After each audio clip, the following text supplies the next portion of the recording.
Hey, it's Michael Saul, but everybody calls me Tiny, and this video is right on time. It's a good start, but is there enough left in the tank? This is stock market analysis for the week of June 10th, 2019. If you would like to receive intra-week updates, go to www.attackthemarkets.com, put in your first name, your best email address, follow the directions, and you will be on the distribution list. Facebook group is at facebook.com/groups/attackthemarkets. If you like what you're hearing on this video, and come on, you know you do, give me a thumbs up and leave a comment so I move up the tanks, wow! So I move up the ranks in YouTube, and to never miss a video when one is uploaded, hit the subscribe button and smash the bell, and you'll be notified when I put a new video up on the channel. So, last week, we had, I had drawn out these lines with the symmetrical move, right on time, right into that low, and a nice, pretty nice looking sharp reversal. Now, V reversals are rare overall, but they do occur more on the downside, much more on the downside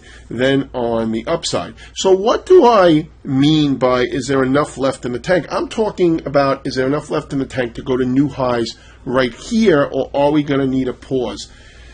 Well, I mean, this was stretched, but not super stretched.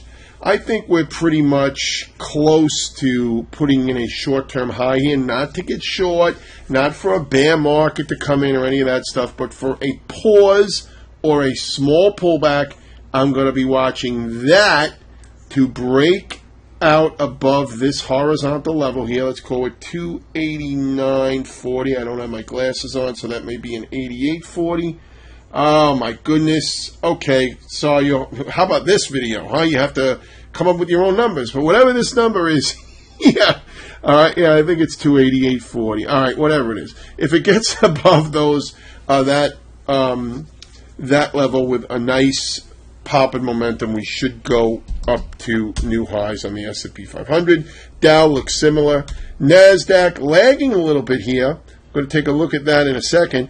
NASDAQ has a little bit more work to do. It has to get over its 50-day moving average on the for a first move before it is going to that horizontal resistance. Here's the mid caps as well, need some work, and the Russell, of course, needs the most work. It's been lagging. Matter of fact, it just kind of limped into the 20 EMA. This is one of the reasons why I think we're going to pull back first before we try to move higher. Now, can the S&P go to highs without NASDAQ? Of course it can. It can go without the Dow, as we've been seeing. It can go without the Russell. It can. And if that happens, right, if the S&P were to go to new highs and the other indexes were not following along, well, that could be the sign that, hey, maybe a short-term high is in. Going to have to wait and see. Right now, I am looking for us to pause or pull back here mildly. I am looking for a pattern to form, and then I am looking for us to attempt to go to new highs. That's what I'm looking at now. Okay? Just because that is my thesis, I still need the evidence to back it up. Semiconductors. Got over the 20 EMA, came out of that coil to the upside. Still has some work to do, has the gap to fill, and then the 50-day moving average. KLA tanker looks just like the semiconductors. Here's NVIDIA getting the bounce off of the low end of the range, which we've talked about for numerous weeks. Watch the 20 EMA as potential resistance. Intel trying to perk up, see if it can continue. How about the banks? So the banks, yeah, just sloppy here. Bank of America, you see, looks the same. Citigroup into the 50-day moving average, but having some issues. Here's Bank of New York. Looks like it's actually bouncing up. If it gets to the 20 EMA, that may come in as potential resistance. Here's JP Morgan, also sloppy here around the 50 and the 20 and the 200-day moving average. How about the broker-dealer index? Watch the 50-day moving average. Here's Goldman. I mean, Goldman looks pretty weak. Not really jumping for joy, trying to get long here. Here's Morgan. Doesn't look that good either. Biotechs, I always get complaints when I don't go over the biotechs. So the biotechs are trying to form a small base here, see if they could try to lift up, but you got the 50 and the 200-day moving average right above. Here's Biogen, just ignoring that one for now. It's not really doing much. Same thing with Gilead, right? How about Amgen? Yeah, I mean, Amgen looks like it could go if the biotechs decide to bounce, but not really strong with it. All right, let's look at the glamour stocks. Here's Amazon, nice remount to the 200-day moving average. Watch the 20 coming down there. Here's Apple, watch the 200-day moving average. Here's Alphabet. Yeah, it has a gap to fill before I get bullish on this. How about Zuckbook? So Zuckbook, beautiful bounce off the 200-day moving average. Let's see what it does into the 20 EMA. How about Netflix? Yeah, Netflix still just kind of hanging around, forming a base. Here's Disney. Looks like it wants to go back up to the highs.